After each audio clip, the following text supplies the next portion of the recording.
সুপ্রিয় দর্শক, ফেসবুক থেকে কন্টেন্ট মনিটাইজেশন সেটআপ পাওয়ার জন্য আমরা বিভিন্ন ধরনের চেষ্টা করে যাচ্ছি বিভিন্নভাবে। অনেকেই বলছে এটা করা যাবে না, আবার অনেকেই বলছে এটা করো না, আবার বলছে এটা করো ওইটা করো। এগুলা শুনতে শুনতে, উপদেশ শুনতে, জ্ঞানমূলক কথা শুনতে শুনতে আমাদের সবার অবস্থা একেবারে খারাপ। ভাই, এত কিছু করার দরকার নাই। আপনি জাস্ট সিম্পলি নিয়ম মেনে কয়েকদিন কাজ করুন, তাহলে আপনি কন্টেন্ট মনিটাইজেশন সেটআপ পেয়ে যাবেন। তবে হ্যাঁ, কিছু ক্রাইটেরিয়া অবশ্যই রয়েছে। কিছু কাজ অবশ্যই করা যাবে না, আবার কিছু কাজ আছে যেগুলো আপনাকে প্রায় প্রত্যেক দিনই করতে হবে, তাহলে কিন্তু আপনি কন্টেন্ট মনিটাইজেশন সেটআপ পেয়ে যাবেন। আজকের ভিডিওতে আমি আপনাদেরকে এইরকমই 4টি কাজের কথা বলবো, যে 4টা কাজ আপনি যদি নিয়ম মেনে করতে পারেন তাহলে কন্টেন্ট মনিটাইজেশন সেটআপটা খুব দ্রুতই আপনি পেয়ে যাবেন। আর একটা কাজ রয়েছে যে কাজটা কখনোই ভুল করেও করা যাবে না। যদি আপনি এই কাজটা করে থাকেন তাহলে কন্টেন্ট মনিটাইজেশন সেটআপ আপনি কোনোদিনই পাবেন না। আপনার যতই ভিডিওতে ওয়াচ টাইম বাড়ুক, যতই ভিউ হোক, আপনি কখনোই কন্টেন্ট মনিটাইজেশন সেটআপ পাবেন না। আর কন্টেন্ট মনিটাইজেশন সেটআপ যদি আপনি না পেয়ে থাকেন তাহলে আপনি ফেসবুক থেকে কোনো রকম ইনকাম জেনারেট করতে পারবেন না। আজকের ভিডিওতে আমি আপনাদেরকে মূলত সেই সমস্ত বিষয়গুলো নিয়েই জানানোর চেষ্টা করব।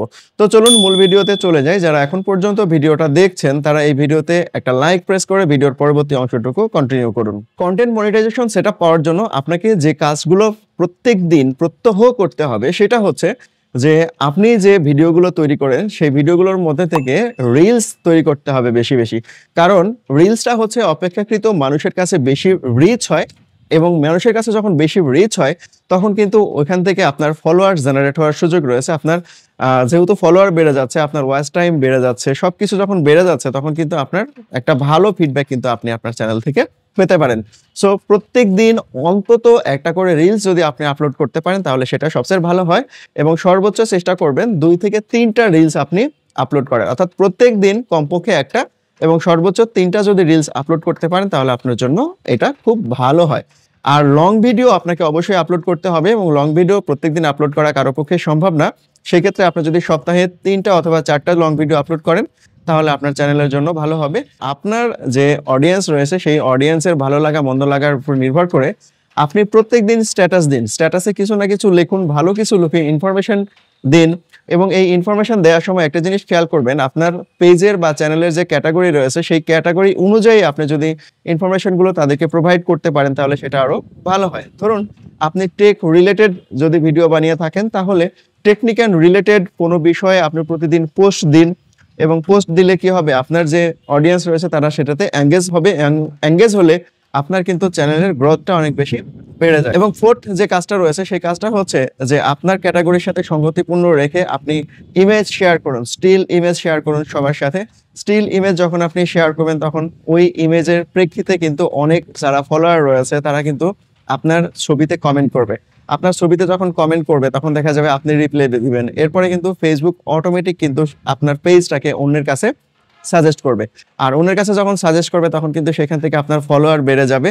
আর ফেসবুক কিন্তু এখানে বলে দিয়েছে যে আপনি রিলস নিয়ে, লং ভিডিও নিয়ে, স্ট্যাটাস নিয়ে এবং স্টিল পিকচার নিয়ে আপনি রিসার্চ করতে থাকুন, গবেষণা করতে থাকুন। এই গবেষণা করতে করতে দেখুন যে আপনার যারা অডিয়েন্স রয়েছে সেই অডিয়েন্সগুলো কি পছন্দ করছে, আপনার কোন জিনিসটা বেশি পছন্দ করছে, এই জিনিসটা আপনি এখান থেকে কিন্তু খুব সহজেই বুঝতে পারবেন।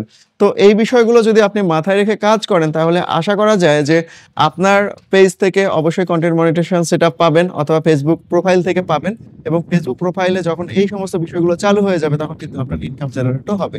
সো কোন কাজটা এখন তাহলে করবেন না, এটা কিন্তু লাস্ট পয়েন্ট। সেটা হচ্ছে ফেসবুকের যে কন্টেন্ট মনিটাইজেশন পলিসি রয়েছে বা কন্টেন্ট মনিটাইজেশন স্ট্যান্ডার্ড রয়েছে সেই কমিউনিটি স্ট্যান্ডার্ড যদি আপনি ভায়োলেশন করেন তাহলে কিন্তু আপনি কোনোভাবেই আপনি এই কন্টেন্ট মনিটাইজেশন অপশনটা চালু করতে পারবেন না। আর এটা কিন্তু ইনভাইট অনলি একটা ব্যাপার, অর্থাৎ ফেসবুক যদি চায় তবেই কিন্তু আপনাকে দিবে, আর না চাইলে কিন্তু কখনোই পারবেন না।